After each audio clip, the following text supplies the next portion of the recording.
guys, how's it going? And welcome to another Gamertech review. Now in this review, we're going to be taking a look at a M-ATX gaming case made by Bitfenix, and it is called the Prodigy M. Now the first thing you may notice is that the box is quite small, and that's because it is both an M-ATX case and it is also quite semi-small factor. Now the reason why it is quite small is supposed to be a cool, nice, pretty LAN case, and it does it very well, I must say. It's got nice handles on the top and nice rubber feet on the bottom, so it's got lots of cooling room to come in the bottom, and you can move it around easily because of the handles.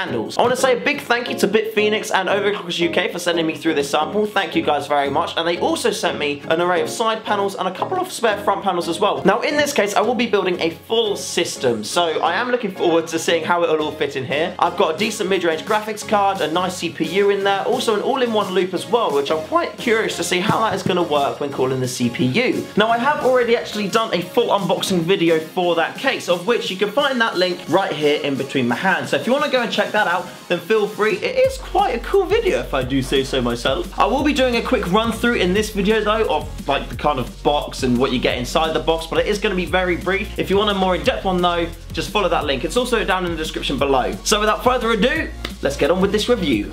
When taking the case out of the box, it's very obvious that this case is very pretty, and a lot of time and effort has gone into designing it. As soon as I got the case out of the box, I did swap the side panels as well, because it came with a flat metal side panel, so I replaced it with a windowed panel straight away. A couple of the key features of the case are the handles and also the feet on the bottom of the case. The handles on the top should serve as a really easy way to move the case around, whereas the feet on the bottom lift the case off the floor about 1 inch to 2 inches, so that should be handy for airflow if we have fans on the bottom of the case. The power supply mounting does look a bit interesting, as it's at the front of the case, so we'll have to see how that goes when building into it. One of the issues when coming to build into the case could be where the cables are going to go, because it doesn't really look like there's a lot of room at the back to get to the hard drives, but we'll just have to see how it does when we come to building. On the back of the case, we can see there's a toolless system for the PCIe slots. I'm quite looking forward to testing that out because I haven't really come across too many of those in the past. Looking at the top of the case, we can see there's a removable cover which shows us two 120mm fan spaces. Now this is where I'm going to mount the radiator for the 240mm CPU cooler. My only concern with this is the 5.25 inch bay. I'm not too sure how deep the radiator will come out with the fans attached, so hopefully that's not going to be an issue. And on first impressions, that's pretty much the case. It looks quite good and I'm excited to build into it. So let's just get some hardware and get to it.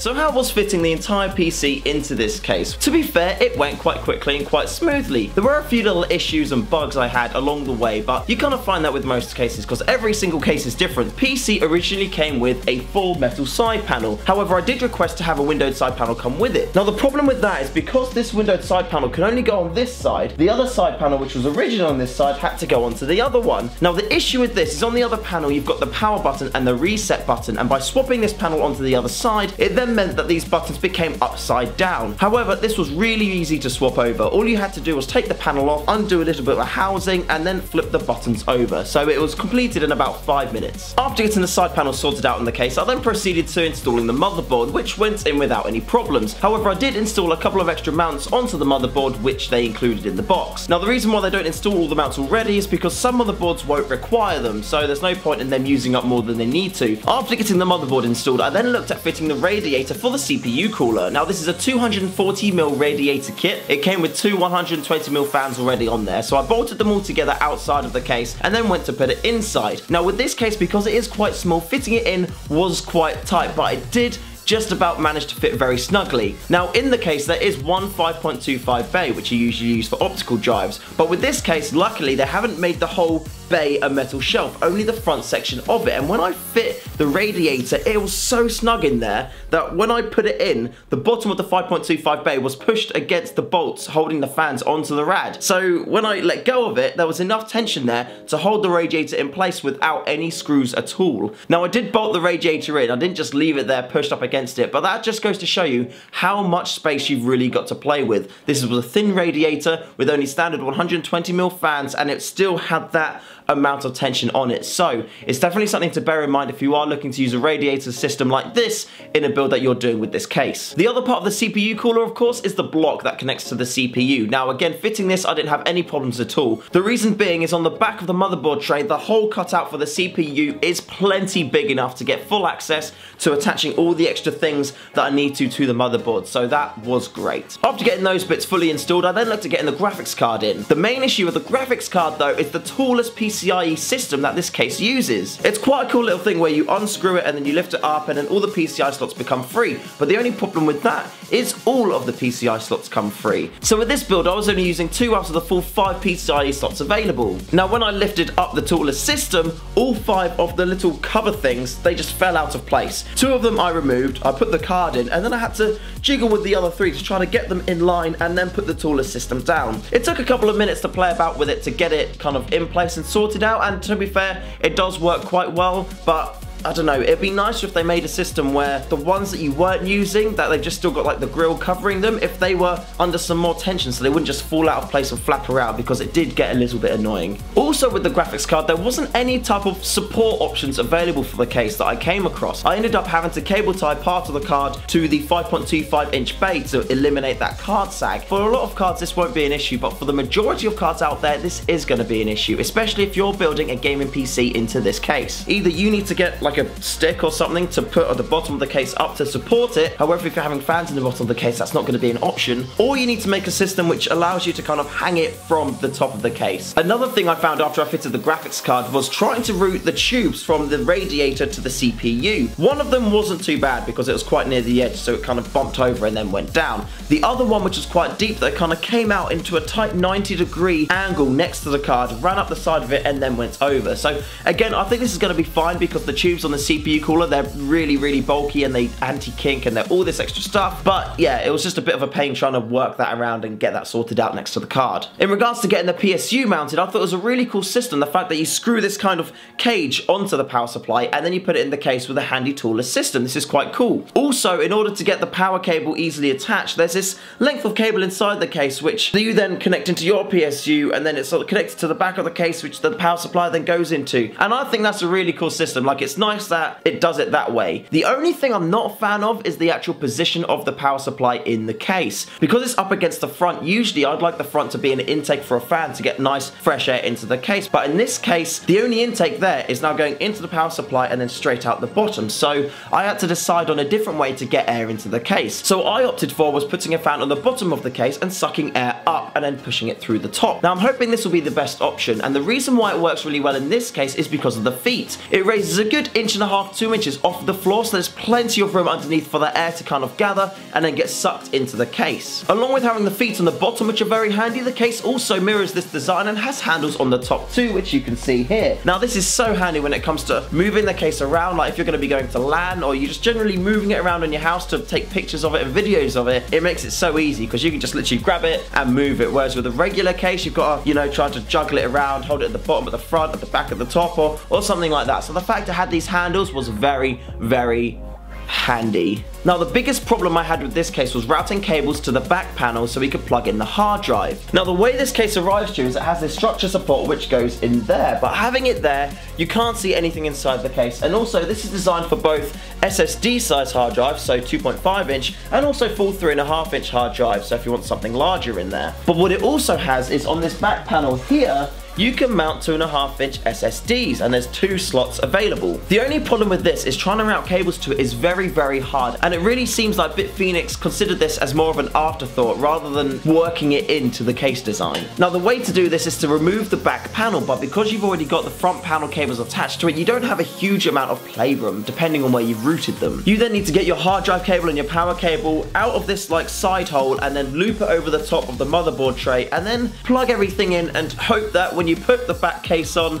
it just works and it's fine and it fits in okay. Now, it did take me a few attempts to manage to get this done correctly and make it work well, but I must say, with how it is now, there is no bulging on the back of the case as well. With this in mind, I hugely recommend a modular or at least a semi-modular power supply with this PC. The reason being is because you can select how many or how few cables you would have in there. So at the minute, there is the Enermax Triathlon 550 watt power supply, which is a semi-modular PSU. The benefit of this is it's got the 24 pin and the 8 pin CPU cables hardwired into it, because you're going to have to use those no matter what. But everything else, you can decide what you want to use. Now, with this build, the graphics card requires a 6 pin and an 8 pin cable, and for the hard drive, I needed a single SATA power cable. So my power supply only has the motherboard, the CPU, and then these two other cables coming out from it, and that's it. And that is such a massive space saver. It really saves on cable management. I mean, look at this cable management. Granted, it could probably be a little bit tidier at the back, but I think it looks really quite good. So all in all with this case, what are my thoughts of it? First of all, whatever you're thinking of putting inside this, think about it. You need to plan out everything that you're putting inside this case. You need to know how thick your graphics cards are.